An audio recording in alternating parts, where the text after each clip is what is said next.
Salut, on se retrouve pour une nouvelle vidéo et dans cette nouvelle vidéo encore, on a un nouveau thème, donc on va encore débattre là-dessus. Je reçois beaucoup de questions dessus.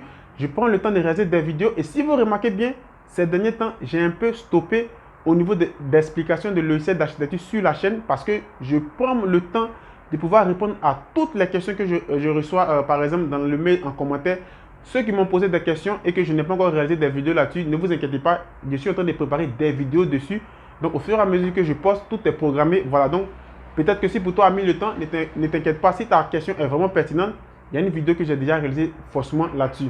Donc, tout ce que je vous demande, si tu aimes tout ce que je fais, si tu es nouveau, bien sûr, ça ne te coûte rien. Juste 5 secondes, abonne-toi. Ça me permet de pouvoir aussi, ça va permettre aussi à YouTube de pouvoir montrer la vidéo à d'autres personnes aussi qui sont dans le besoin. Et surtout, n'oublie pas aussi de partager et voilà, de me laisser ton commentaire en description. Donc, aujourd'hui, le thème de cette vidéo va consister au plan d'architecture de manière générale. Je reçois vraiment beaucoup de plans et des personnes m'ont envoyé des plans. C'est eux-mêmes qui m'ont donné cette idée-là de réaliser cette vidéo là-dessus, de réaliser du moins une vidéo là-dessus. Donc, par des questions que les gens me posent, ça me permet aussi de pouvoir réaliser des vidéos aussi et répondre à des préoccupations. Donc, une vue en plan seulement n'est pas un projet complet. Donc, il y a vraiment beaucoup de personnes qui m'ont envoyé ce message. Et voilà, on a eu le temps de débattre et aussi vraiment beaucoup de choses. Les gens m'envoient une vue en plan sur AutoCAD ou une vue en plan en PDF et chez eux, on appelle ça un projet complet au niveau de tout ce qui est plan d'architecture. Une vue en plan, ce n'est pas un plan complet. Lorsqu'on parle de plan complet, c'est vraiment tout ce qui va avec ça qui va donner ce qui est complet. Je vais vous prendre un exemple très simple. Par exemple, lorsque tu vas passer le bac, est-ce que je prends de manière générale en Côte d'Ivoire, dans d'autres pays, c'est la même chose, mais l'appellation peut, c'est-à-dire au niveau de l'appellation, ça peut aussi changer. Je reste par exemple sur la Côte d'Ivoire. Lorsque tu vas passer ton bac, comment tu fais pour avoir le bac? C'est beaucoup de matières, tu composes dans beaucoup de matières et c'est l'ensemble de ces matières-là qui vont te permettre de pouvoir donner un résultat à la fin. Donc, si tu passes le bac et que tu composes seulement dans la philosophie, est-ce que tu peux avoir le bac? Non. Tu vas composer tout ce qui est philosophie. Tu vas composer dans la philosophie, dans le français, tout ce qui est mathématiques, physique, par exemple, histoire, géo, EPS, tous ces éléments-là.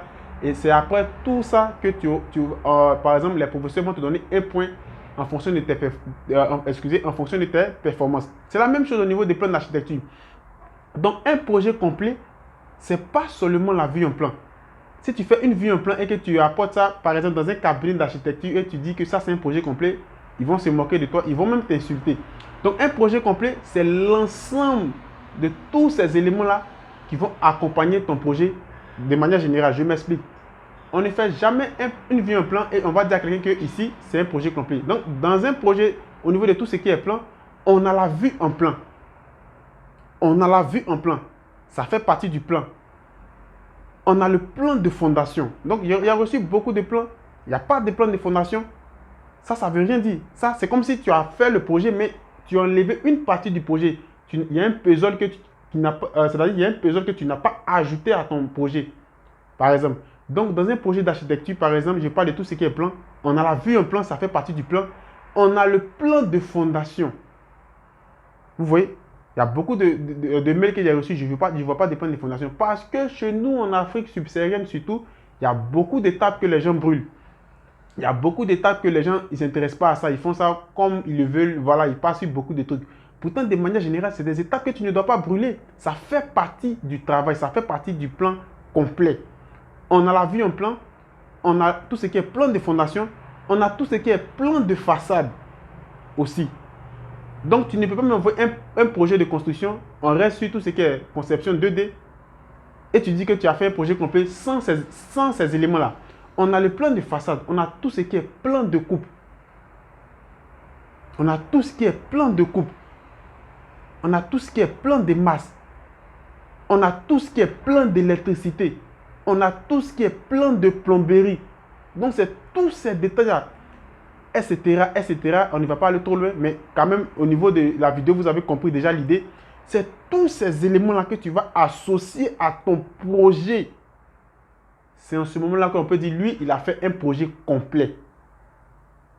Mais tu ne vas pas faire seulement une vue en plan et tu vas présenter à quelqu'un et tu vas dire à la personne que moi, mon projet est complet. Ton projet est complet sur quel détail, sur quel plan? Donc, Si vous remarquez bien, je vais toujours insister, surtout chez nous en Afrique subsaharienne, il y a des étapes que les gens brûlent. Il y a des étapes que des gens brûlent. Vous voyez? Donc, un projet, c'est tous ces éléments-là. Il y a d'autres choses encore que tu vas ajouter sur ton projet, même si je n'ai pas cité. Mais si tu as regardé ma vidéo jusqu'à maintenant, tu as compris un peu l'idée. Voilà, donc il faut apprendre à faire pratiquement tout ça. Il y a des gens, ils font des plans de plomberie. Comme ils savent qu'ils ont des difficultés là-bas, ils ne font pas ces détails-là. Ils disent que le plombier lui-même va venir faire. Il y a des gens aussi qui font des plans d'électricité. C'est vrai, tu es technicien, tu n'es pas électricien, mais quand même, un technicien, un ingénieur, bien un architecte et autres, tu peux faire un plan d'électricité. Maintenant, l'électricien, s'il vient, s'il prend le plan, peut-être qu'après lui-même, il peut apporter des modifications sur le projet, quelque chose comme ça. C'est des trucs qui arrivent. C'est un peu comme, par exemple, le charpentier. C'est un peu comme ça. Tu vas faire ce que tu peux faire, mais le charpentier, lui, vient, il va faire ses calculs. Mais au moins, de manière générale, si tu as une connaissance dessus, si tu sais appliquer aussi ces éléments-là, ça t'aide aussi à booster aussi ton niveau. Donc, c'est vraiment un conseil que j'ai voulu vous donner. Lorsque tu veux réaliser le projet de quelqu'un, au niveau de tout ce qui est plan 2D, il faut lui fournir le nécessaire. Il faut lui fournir ce que tu dois lui fournir. Je comprends pourquoi des gens réalisent des plans et puis on dit le plan à 25 000, 10 000. C'est normal si des fois seulement une vue un plan. Rapidement, le gars il va monter ses murs. Et généralement, ça concerne aussi des clients qui sont vraiment très très avares. Des clients qui ne veulent pas dépenser. C'est pourquoi vous allez tomber sur ce genre de personnes qui vont faire ce type de projet. Quand vous voulez faire quelque chose, lorsque vous savez que la chose que vous voulez faire, c'est un plan de construction, ça peut être aussi en dehors du BTP, et ça vous intéresse, prenez le temps d'investir sur la chose qui vous intéresse.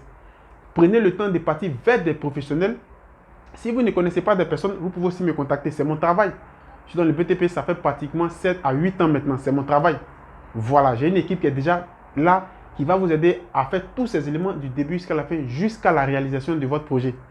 Donc, voilà ce que j'ai voulu vous dire au niveau de cette vidéo. Si tu as des questions, laisse-moi tous ces éléments en commentaire. N'oubliez pas aussi de me suivre sur mon compte TikTok. Je laisse souvent des astuces là-bas.